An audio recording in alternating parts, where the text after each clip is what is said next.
प्रीति की मम्मी बहुत देर से परेशान थी और प्रीति के मोबाइल पर लगातार टेक्स्ट मैसेज भी लिख रही थी। अरे ये प्रीति मैसेज क्यों नहीं पढ़ रही है? पता नहीं, ठीक हो, बस मुझे तो चिंता हो रही है। क्या हुआ? तुम इतनी परेशान क्यों हो? प्रीति अपनी कान की मशीन घर पर ही भूल गई है। पर भूल कैसे गई? अरे उसने चार्जिंग पर लगाई थी, उसकी बैटरी चार्ज नहीं थी, बस यही गलती हो गई, वो उठाना भूल गई। जिस बात का डर था वही हुआ। प्रीति परेशान थी, उसे रोड पर ट्रैफिक सुनाई नहीं दे रहा था। तभी एक कार लगातार हॉर्न दे रही थी। प्रीति के चोट लगते लगते बची और गाड़ी में बैठा लड़का गुस्से में प्रीति के पास आया। अरे सुनाई नहीं देता क्या? बहरी हो? कितनी देर से हॉर्न बजा रहा हूँ? अभी गाड़ी से चोट लग जाती तो सारा इल्जाम मेरे ऊपर लगा देती। मैं अच्छी तरह से जानता हूँ तुम जैसे लोगों को। अरे सुनाई नहीं दे रहा क्या?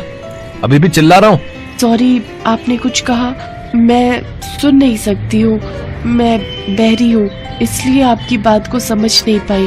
प्रीति की बात को सुनकर लड़का बहुत शर्मिंदा होता है, क्योंकि कुछ देर पहले ही उसने प्रीति को अनजाने में बहरी कह दिया था।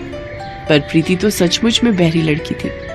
प्रीति बचपन से ही कम सुनती थी और बड़े होते होते वो बिल्कुल बहरी हो गई, इसलिए वो कान की मशीन का इस्तेमाल करती थी। प्रीति अपनी मम्मी का मैसेज पढ़ लेती है और उन्हें फोन मिलाती है और अपने ठीक होने के बारे में बताती है। लड़का इशारे से प्रीति को सॉरी कहता है और सामने रेस्टोरेंट में एक कप कॉफी के लिए कहता है।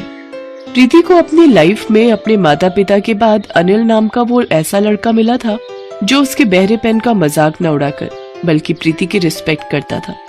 धीरे धीरे प्रीति और अनिल दोस्त बन गए और एक दिन, तेरा दिमाग खराब हो गया है, तू बहरी लड़की से शादी करना चाहता है? मैं अपने घर में बहरी बहू नहीं लाऊंगी। भगवान ना करे, अगर मुझ में भी ऐसी कोई कमी होती, मैं बहरा होता और